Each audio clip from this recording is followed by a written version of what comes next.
Hello and good day to you, my beautiful friends. I do hope you are well. Welcome to episode 113 of CrossButtonVR, our journey into the world of VR. Now, I'm your host, Laurie, and it is an absolute honor to be joined by one of the most intrepid influencers in the metaverse. It's Reece. Hello there. Hello, Hello Reece. there. How you doing? Hello. I'm doing good, mate. You? Yeah, I'm all right. Not too bad, thank you. Good. Yeah, it's been a funny week. One of my daughters has got chicken pox, which probably means that her twin sister is also going to get chicken pox next week. So it's been quite the week. It's been lots of disruption. Yeah, no, that's not ideal, is it? Yeah, she's not been too bad with it, bless her. But it's she's been off school though, so that's fun. Although I feel like the real thing you should be telling people, like the ultimate thing, is your son's achievement with is it Hollow Knight, wasn't it? Oh yeah, he beat that right there. Was it just not the Ultimate Radiance, or it's got some powered up version of the final boss that you can choose to do instead. Yeah, he completed that. He's been plugging away at it for a few weeks now. Yeah, but yeah. Well, that was a very Alex clap, wasn't it? Completed Hollow Knight. He was very happy.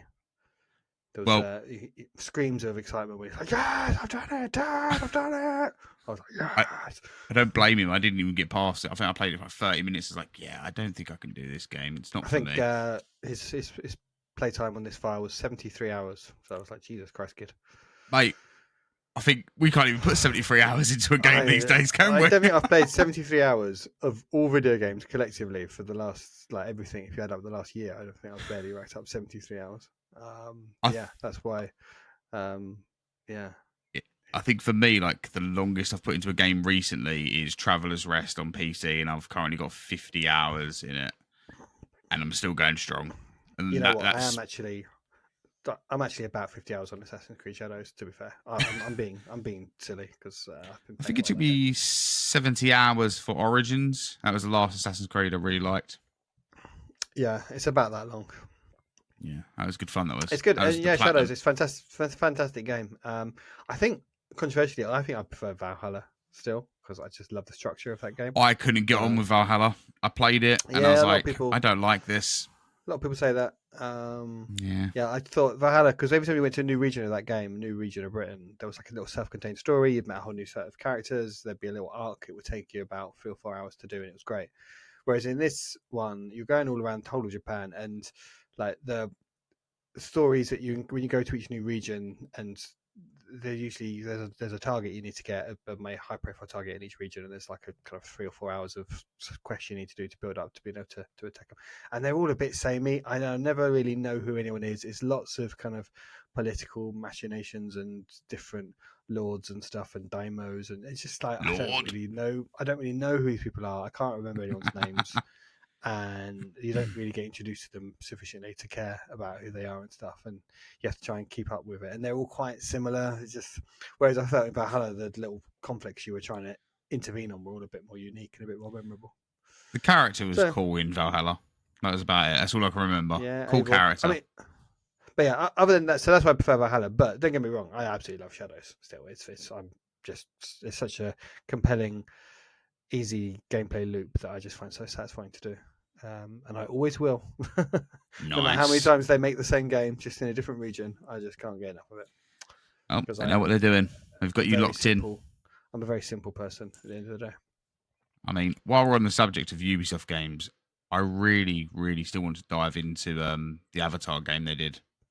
Yeah, I played the demo. Really that was good. Or a trial of it anyway. They did a trial, didn't they? Like a 3-hour trial. Yeah, I think so. When it goes on sale next, I'll pick that up because that looks amazing. And I enjoyed the first Avatar game. Well, it was based off the first movie. And yeah. Cool. Well, let's get into it. If people want to give us support us, what am I saying here? If people would like to support us, give us a sub on whatever service they're using. There you go. That's what I meant to say. Like, subscribe, comment, all that jazz. Apparently, are we still on Twitter and Blue Sky? We are, yes. Yeah, all those places. Just search everywhere for CrossButtonVR and you'll find us. You shall. You can find us on Ko-fi as well. Thank you to everyone who signed up on that as well. So that's Ko-fi. Yep. If you want to throw us some cash as well, feel free. Before we get to the show, just a quick update from me, and I am very, very sorry. to follow in Alex's footsteps and just share with everyone that I just will be taking a small break for a few weeks once again from the podcast. There's not an election this time. I am just getting a bit struggling a little bit with work and stuff at home, and just finding the time to actually play any games, particularly VR games. And I just need a bit of time out just to catch up on life and my backlog, and actually be able to come back and talk about stuff properly. Actually get some proper VR hours under my belt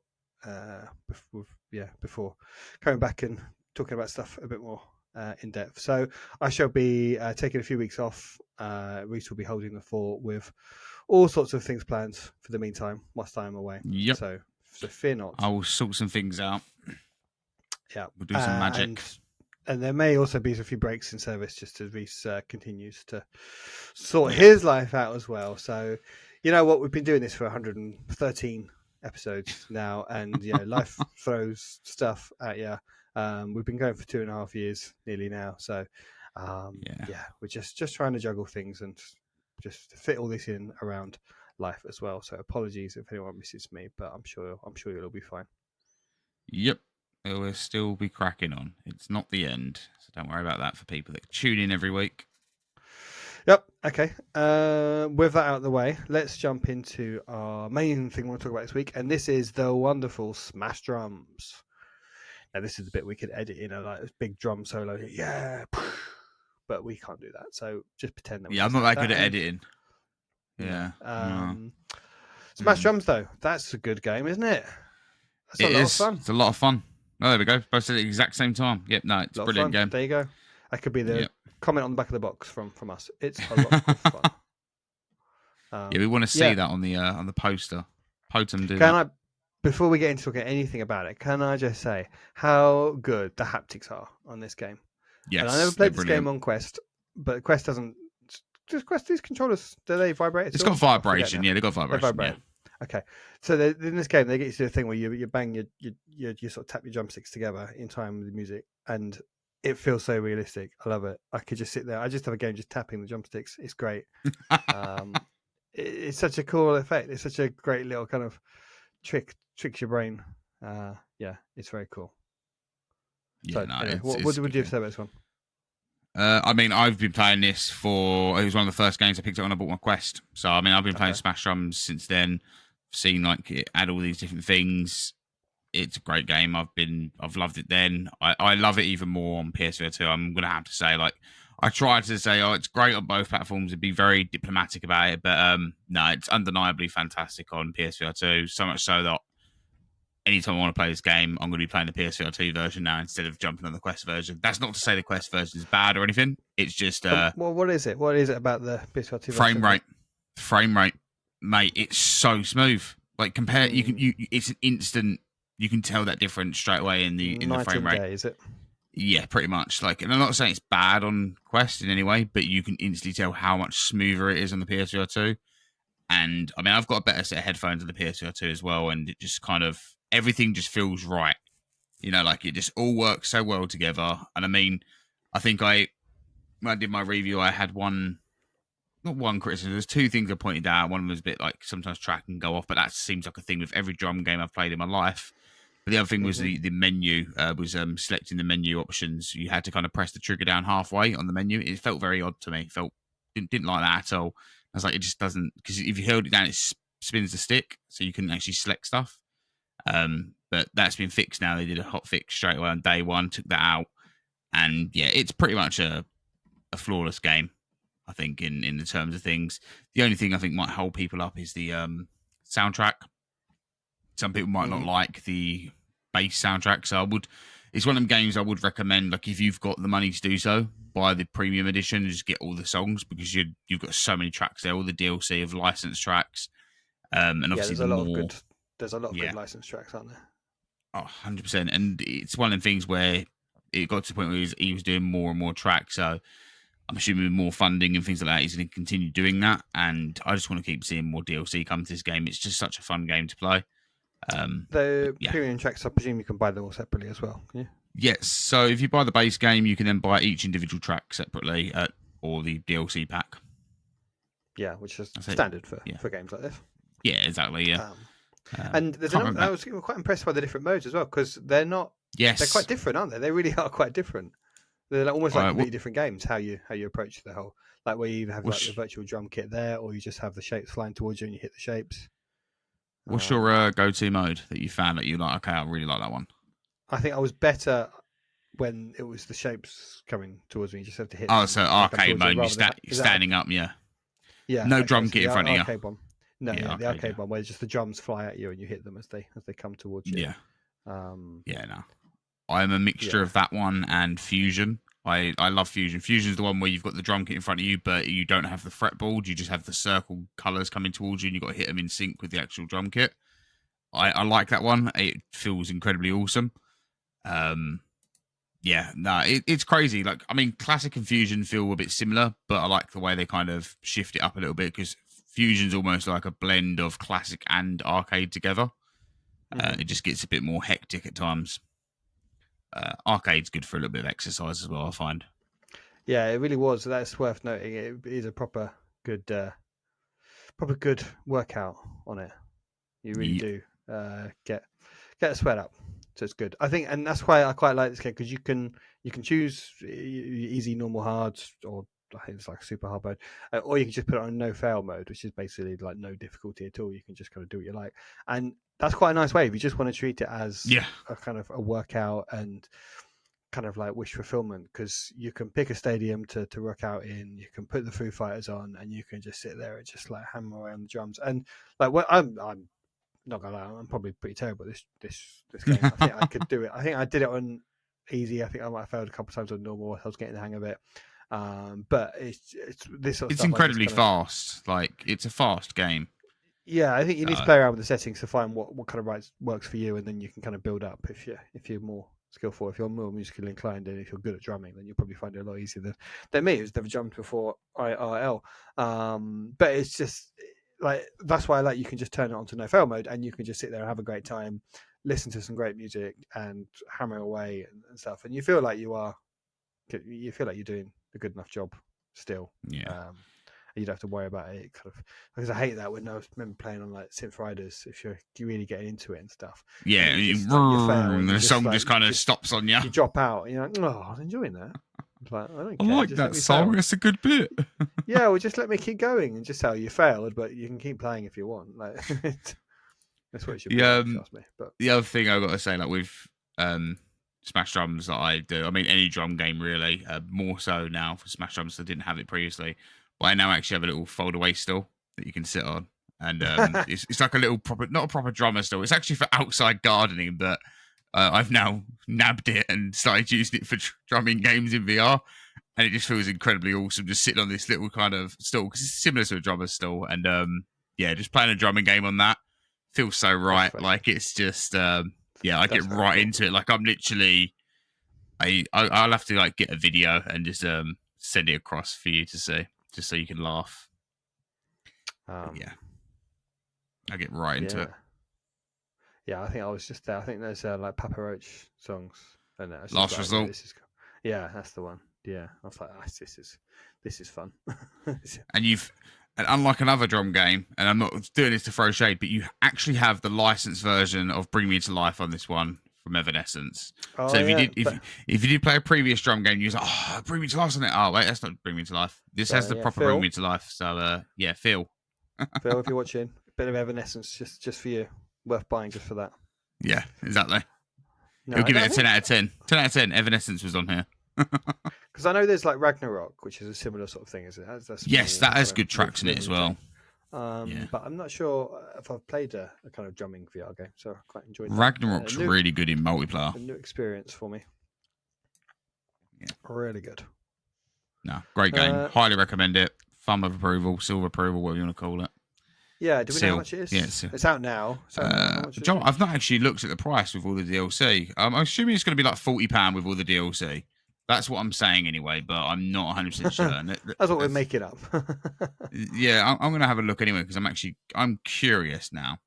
I've put on the old Dollaroo one. Is it going to change it for me? Let's have a quick look. The base game is £16. It's well worth. Okay. Does it say how much it is as the premium edition? Is it there you go. No. So base game is $15.99, which comes with 58 songs. And then the premium edition is £50, which is 58 songs plus 35 additional premium songs.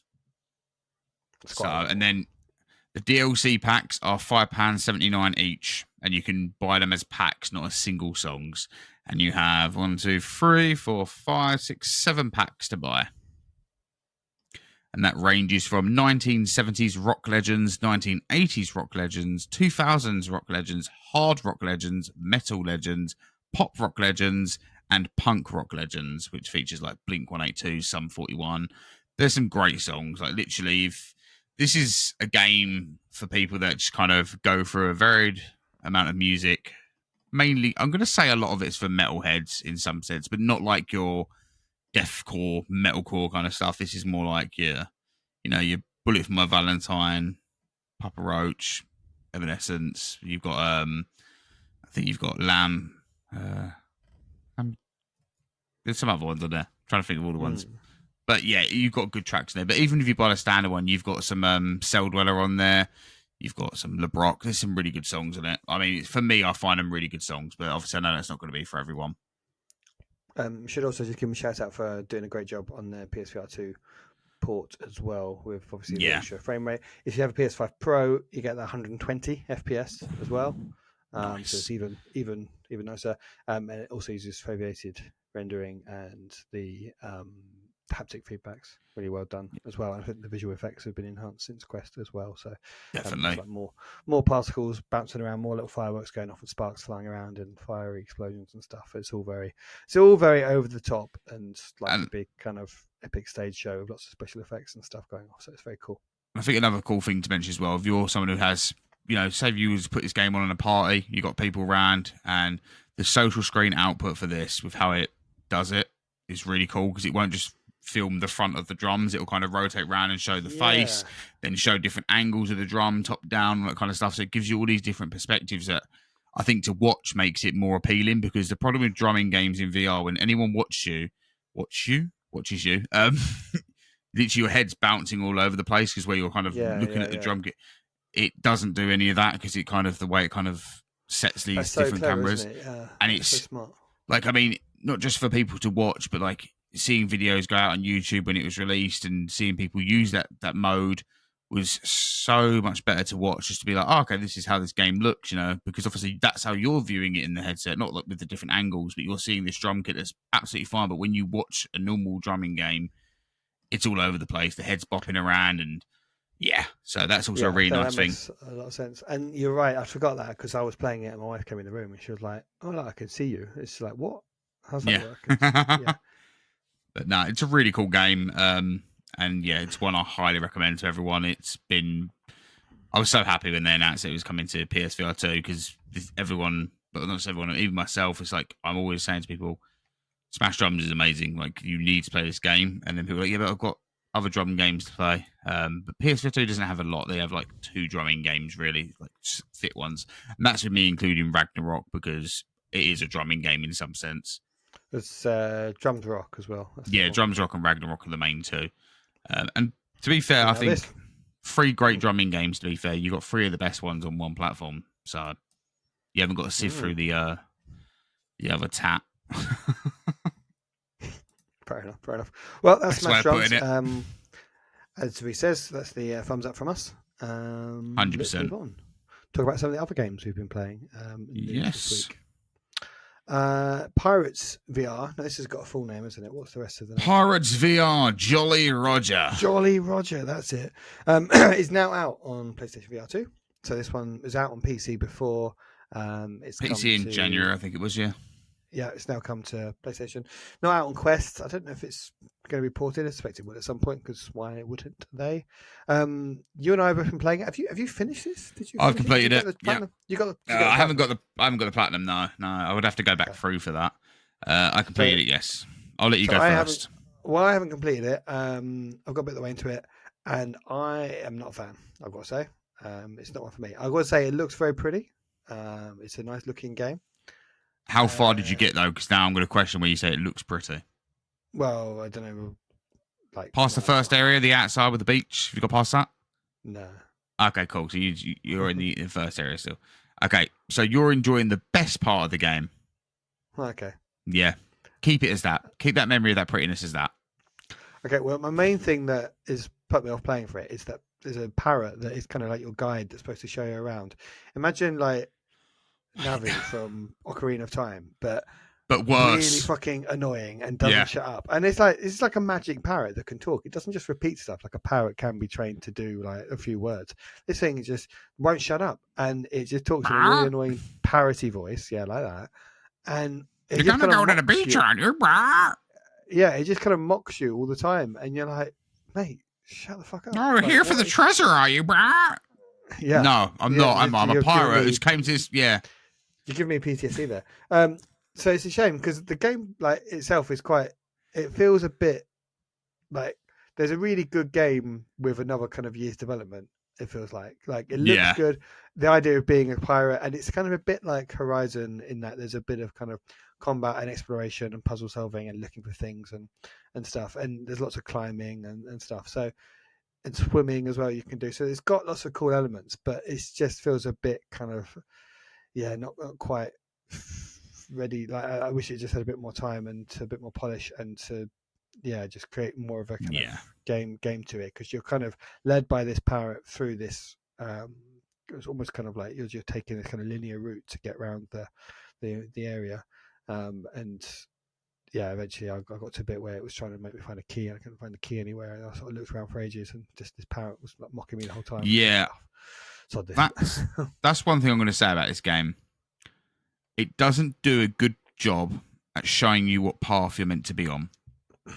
So, like what you said, that key, you couldn't find the key. I'm assuming you got to the point where you knocked the boulder down and the leopards had moved, or whatever the animals were at that point. I can't remember what they were anymore. I only played it a week ago. It then kind of puts you back on this beach, and it doesn't really tell you. There's no linear path. There's no real path actually to kind of follow. Yeah, so you're like, okay, I've just gone all the way up the cliff, and now I'm back down where I started. Now what do I do? Like, this is where I'm really going to throw your mind. Now what you have to do is go into the ocean. Right. What? But there's no real indication to make you want to go into the ocean, because there's bushes in the ocean that hurt you. And I tried going in the ocean. Yeah, exactly, and I died very quickly. Yeah, so you have to go into the ocean on that bit, and it's just a bit. I say the ocean, the sea. But I mean, since when is there poisonous seaweed clouds? It's just like this is. So it's all like you say, if there had been a bit more kind of signposting or directions, or just put in a thing that just points me where I'm going, or just to track, I don't know. It just doesn't feel like it's ready for release. Maybe Pirates Jolly Roger 2 will be a really good game. And I feel bad because it's a really great looking game. There's some great ideas in it, and I think some people would quite like this game. But yeah, for me, it was a bit too frustrating trying to play it. Yeah. So I mean, again, I've got a lot of agreements, and the game itself is incredibly short. That itself is a con, but because of the parrot, it's actually a pro. And I don't mean that I mean that in the mean way. I am sorry to the dev. I don't know why you thought putting that parrot in there was a good idea. It ruined every review I've watched this game. Everyone has mentioned how much they hate the parrot. This isn't surely the playtesters originally just went, mate, just remove that, get rid of it completely. It's a fucking annoying thing. But no, it's still there, and it grates on you. It grates on you so much. So by the time you get to the end of the game, and then you get to the end of the game, and I'm not going to spoil what happens or anything, but the thing talks at the end, just as you're kind of you're like, oh yeah, nice, I've done all that, and you hear the parrot talk, yep, you ruined it, mate, you ruined it. But so I think having an option where you can just turn the parrot off completely would probably increase people's retention to this game straight away off the bat. I was scaling this big cliff face, and he made the same comment I bet you had wings, don't you? Yeah, he said that same thing 3 times. It's just the same clip played 3 times as I was climbing this wall, and I would like to add, surely that doesn't need to be repeated itself. It was annoying the first time, and the third time you hear it on the same bit of wall. I'd love to say he doesn't say that on any other wall, but he does. Every single wall in the game you climb. I bet you had wings, don't you? Every single time. It got to the point where I'm inside of a cave and I was like, oh, the parrot should be in here. Nope, somehow he's there with me. I bet you got wings. No, I don't wish I had wings right now, okay? I wish you would just fuck off.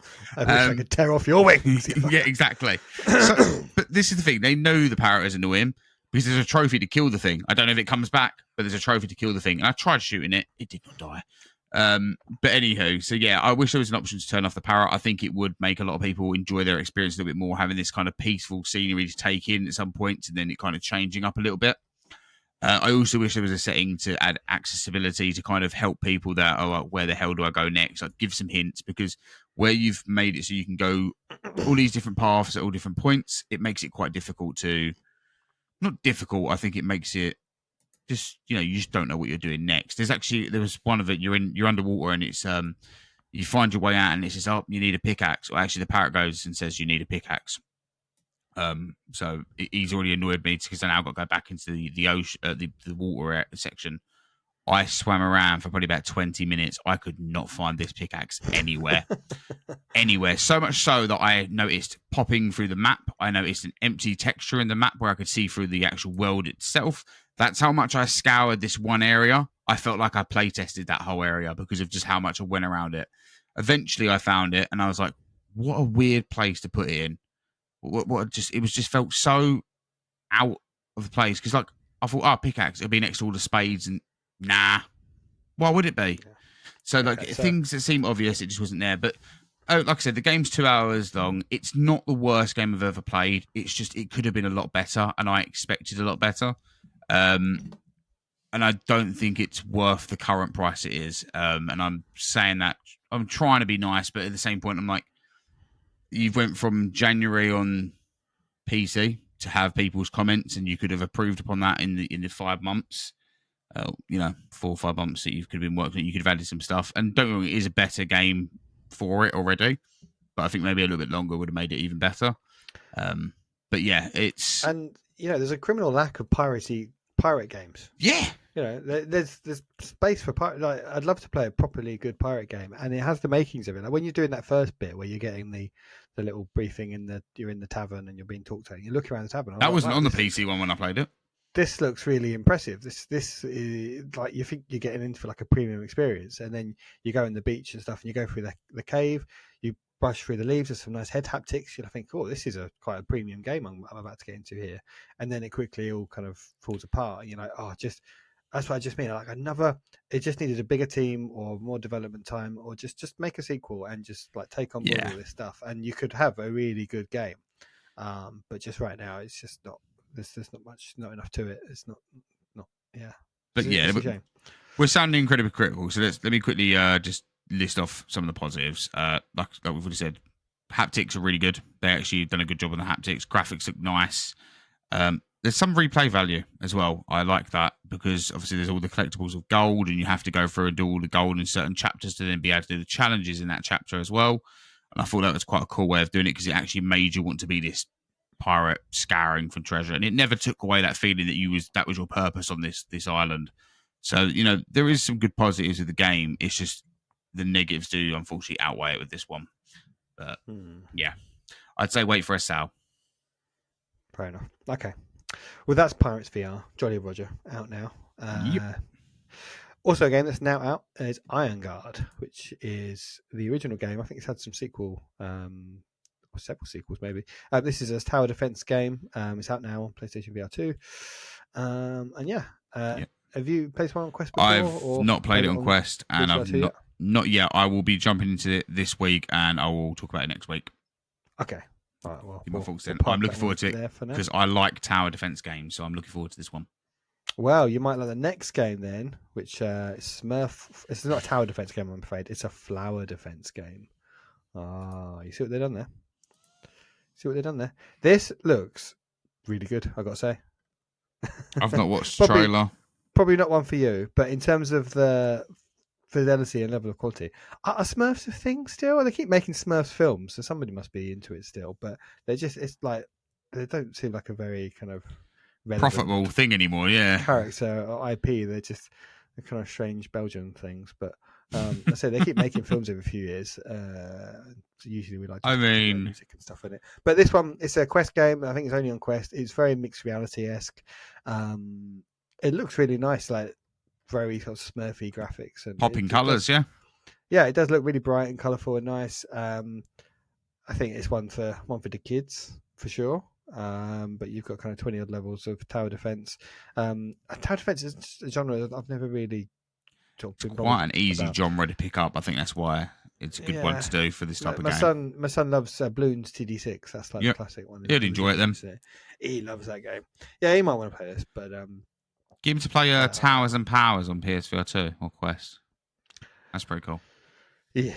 He's all right. He's too busy on Horror Night. He's not really playing any tower defense games. Yeah, that's true. But yeah, this comes out on June the 19th. I think it's going to be £20 or it's $20, so thereabouts in pounds. Just a Quest exclusive. As I take out, it's got tower defense. There's some other kind of mixed reality mini games, usually rubbing around like blasting stuff with a little blaster gun thing. It looks very nice. If you have kids that are into Smurfs, I think this will be a very big kid or Smurf fan crowd pleaser. Nice. Synth Riders. We love Synth Riders around these We parts. do. It's had some 80s mixtapes. Well, I'm thrilled. It's now getting some 90s mixtape, and it's rock themed. So it's got a 90s rock music pack, and it's out now. So that's very cool. It's got Blur, Radiohead, Soundgarden, Red Hot Chili Peppers, and the Presidents of the United States of America tracks on there. So yeah, I'm looking forward to jumping into that. Yeah, always up for another excuse to jump into that. It's quite good that it's kind of like some more rock music. It's Song 2 by Blur, which I feel a bit disappointed by because I feel like that song, it's always Song 2, isn't it? Every game that has a Blur track in it, it's always Song 2. Must be the cheapest one out of their library or something that you can get on a license. Either that, they just must have made so much money out of that song now. They're like, yeah, you want a song from us? Yeah, there you go. Here's Song 2. It's got Creep on it as well, isn't it? Yep, it's got Creep. Yep. Very different vibe to that one. Good song. Give It Away by Chili Peppers, Black Hole Sun by Soundgarden, and Lump by Presidents of the United States of America. Yeah, I'll jump on it for Creep alone. Great track.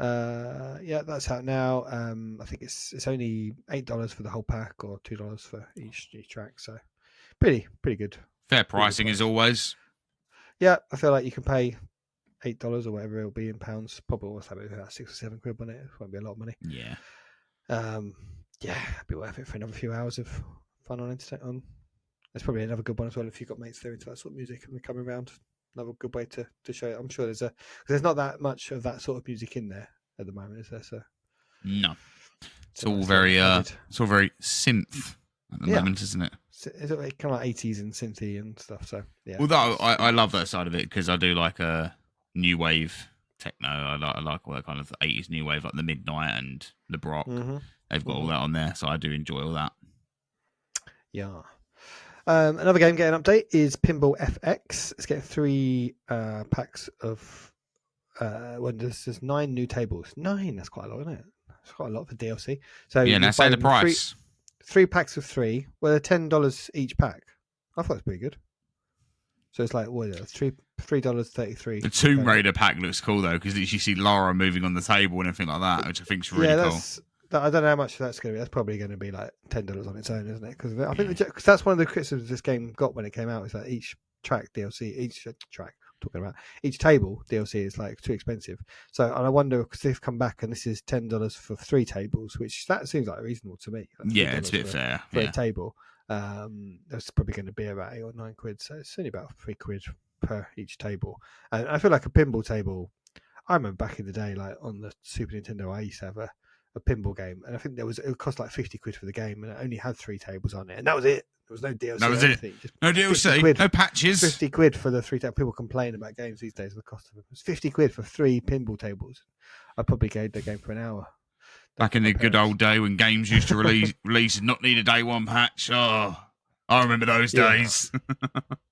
Well, yeah, so you can take your pick, different themed Williams tables. So I'm a big fan of this game. I think it's really good. I think I'm super impressed. It's a great in mixed reality. It's just really cool to have a big table up in your room.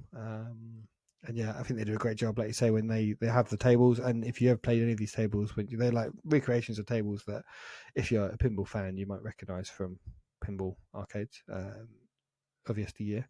But they also do some mixed reality stuff where they'll put a virtual person there, like themed around the table, watching you and interacting with you and stuff, which is quite fun. Brings it to life a little bit. Yep. Good game. So, Pinball FX.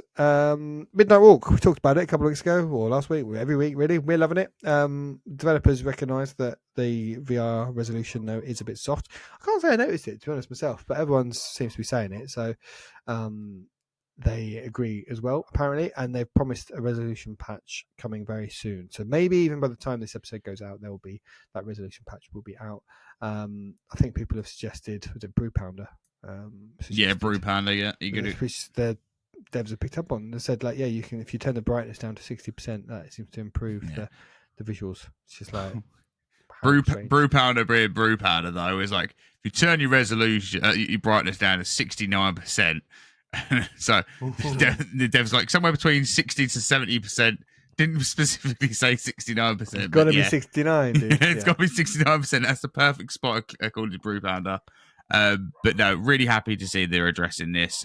Again, like I said, it's one of those things where the game just kind of, the quality of the game itself outweighed the resolution. And yes, it wasn't the best, but it was by no means the worst I've seen on the PSVR2. But more importantly, another thing they've also announced is coming. Now, if you're like me, okay, absolutely loved the soundtrack of this game.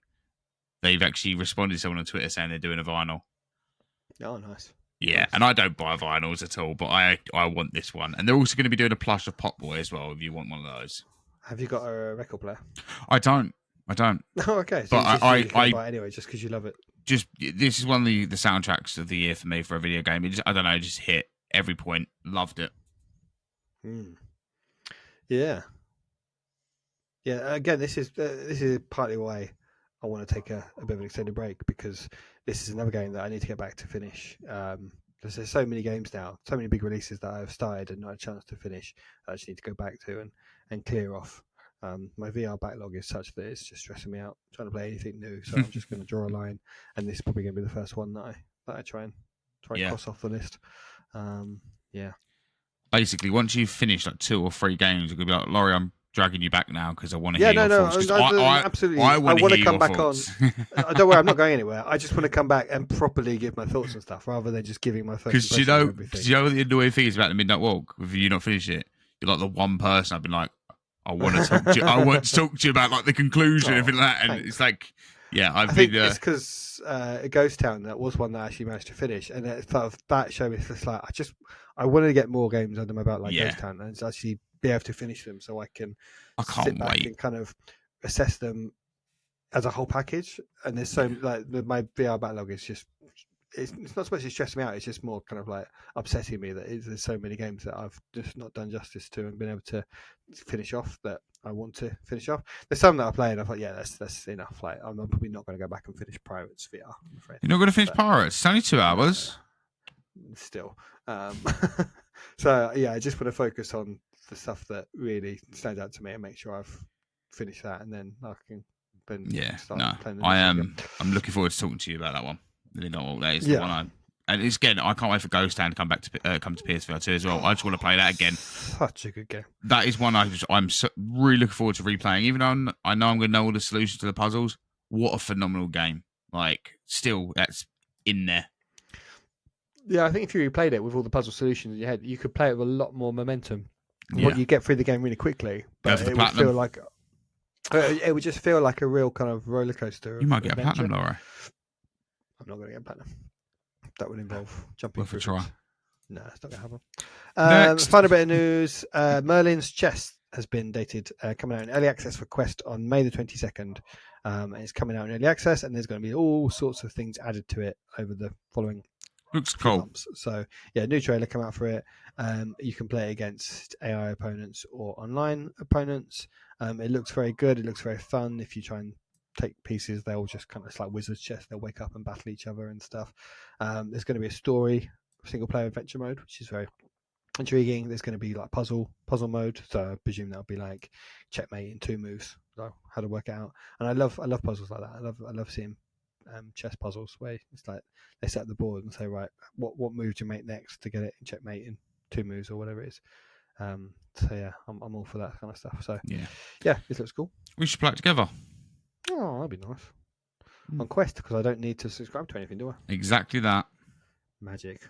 See, Quest. Yeah, it's the best. We'll set up a little play date. Yeah. I am increasingly of the view, like PSVR2, I can say this now because I don't give a fuck. PSVR2 has the best games, don't get me wrong.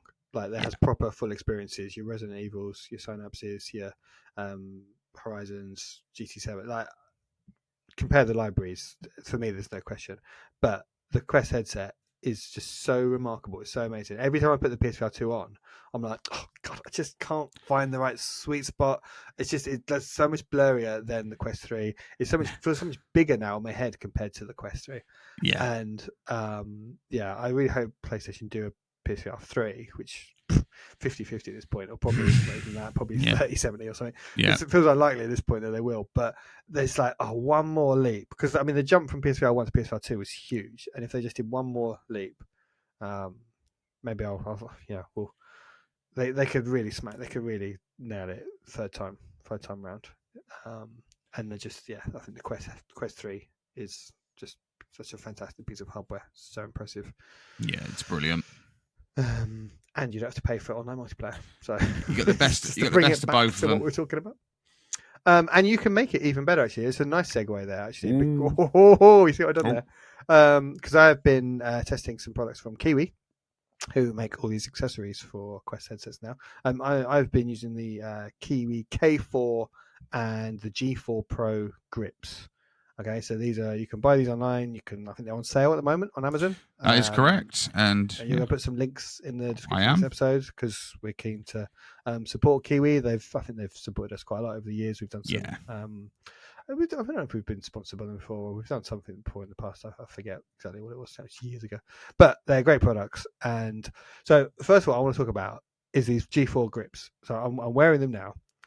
And then you can put you slide your controllers into them. And they've got little straps that you wear around your hand, so you can just release your hands, see, when you're holding the controllers.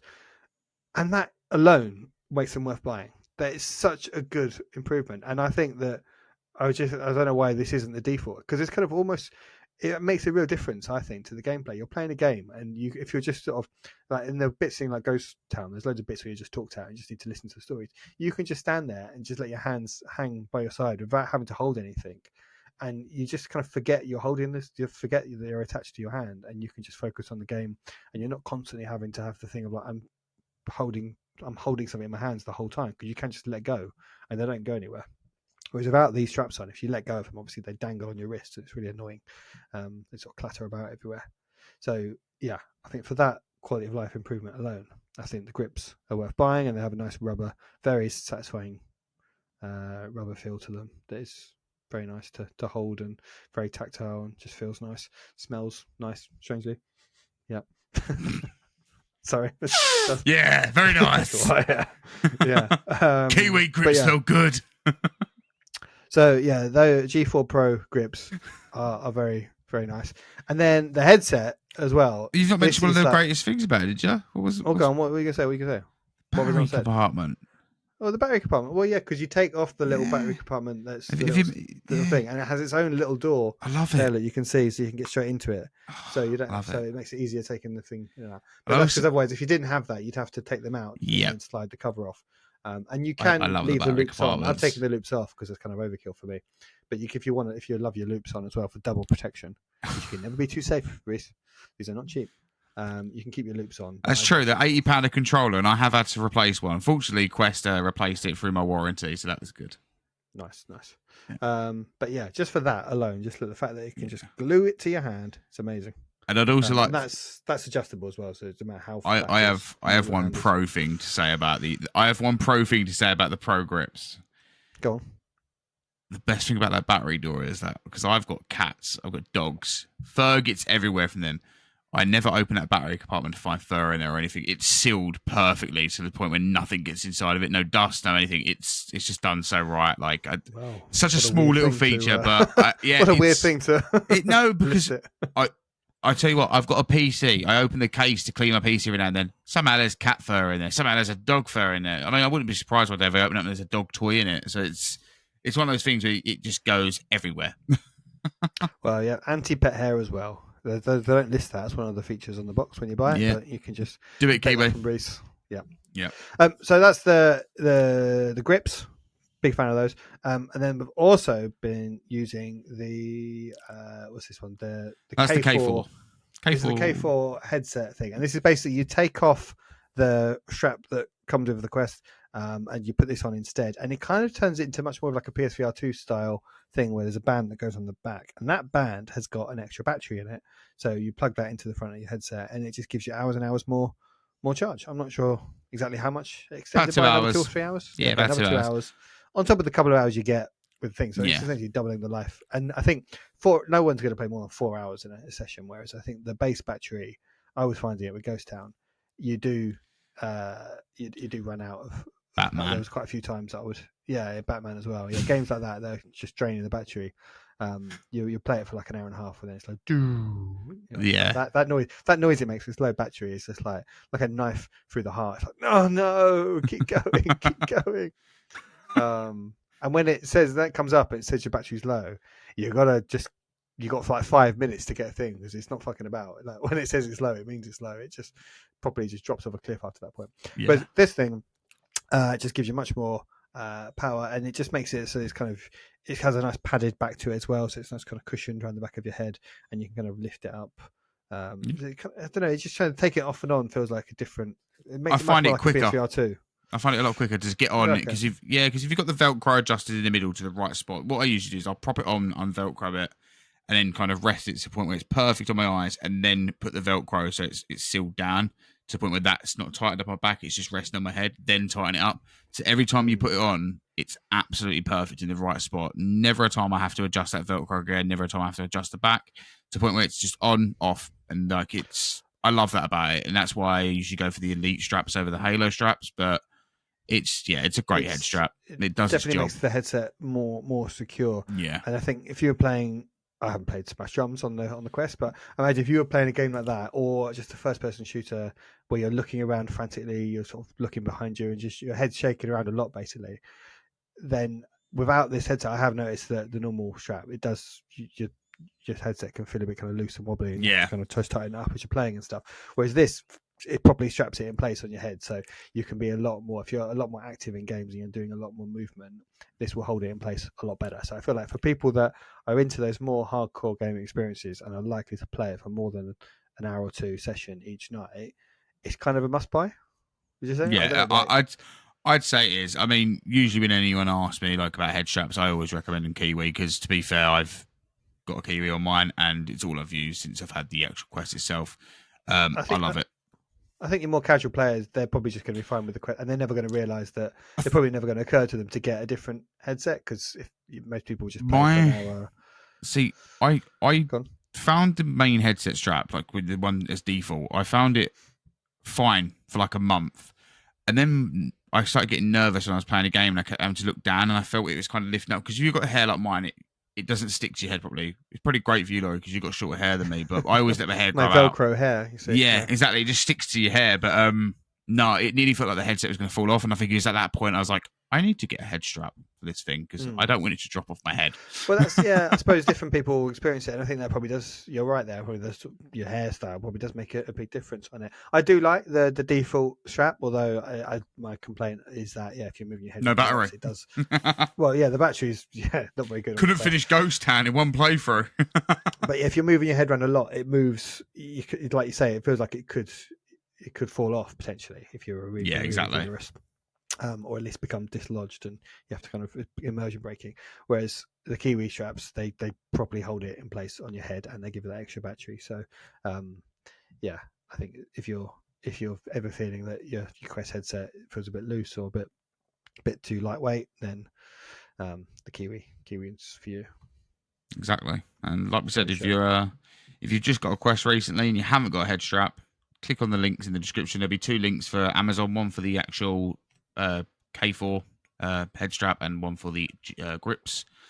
You just click on those. It'll go to the Amazon sale for the Kiwi sale that they've got on Amazon at the moment. You can just buy it from there. Some people, you can obviously order from their website as well, but people like Amazon, you got the buyer's protection away. People feel safe with Amazon, don't they? It's been around for so long. Yeah. Ugh. Buy it directly. Why are you giving Amazon a cut? Just buy it directly from Kiwi. Don't give Amazon a cut. But yes, you can they get it have Amazon. enough money. Nice sale on Amazon right now. Go to Kiwi's website. Don't ignore him. Go to Kiwi Direct to buy it from them. Not giving Bezos money. He doesn't need it. I'm just. But no, if you want to get it from Amazon, what they told me. But if you want to get it from there, the links are there, and it does. If you do purchase it, obviously for 100% transparency, as we always are, it does help out us as well. So that will just go back into keeping the lights on for the podcast. So by all means, crack on. Cool. So yeah, I've been playing with those. I've been playing Pirates and Drums Rock. What else have you been playing? I've been playing one other game that I already spoke about, Ghost of the Boar. I'm still playing Ghost of the Boar. I'm loving Ghost of the Boar. People should just assume that this is going to be a permanent. Like we need to do like Ghost of the Boar section of the show every week. Joe, that's what I might do one week when you're not here. I might bring on. I might see if I can just bring on like one of the devs from Ghost of the Boar and just sit and talk about the game for an hour. Who do you have a go-to person you play with from my Discord? So at the moment, I've played it with Jamie. I've played it with Paul. I was playing with Paul the other day, and I was showing him the ropes because he hasn't played it in a long time, so he's kind of forgot everything. And I was going through that with him, kind of showing him how to play the game again. And Joe, what he really enjoyed it. We had a good time. Like he was kind of like, I don't think I'm going to get into it because he doesn't play a lot of shooters. He's a bit similar to you in his games. He'll play a shooter if he has to play it, but he's more so he'll check out, like how much he loved Mare, similar to the way you did. And he's got a very similar, I think, mindset when it comes to games. So I didn't think he was going to grip to it again, but no, he was like, he actually messaged me afterwards. I will have to find a third and do that again at some point. So slowly but surely getting people in. I'm also in Jamie's Discord, and they've got people in there. Jamie's got friends in there that play it as well. So yeah, I'm slowly but surely building up this whole group of people that we can all play it with. So it's I'm loving it still. Really having a good time. Lovely to hear. Cool. Well, I think that about wrap things up then, does it? Yeah, it does. Yeah, okay. Well, thanks for listening. Thank you for listening to me prattling on for 113 episodes. I'll be back soon. But in the meantime, if you've enjoyed this episode, I'd love it if you could please tell your family and friends all about us. And if you'd like to get more involved, please don't hesitate to jump into our Discord and say hello. I have been your host, Laurie, and I have been joined by the one and only Reece. And we will see you again next time. Well, Reece will. Until then, it's goodbye.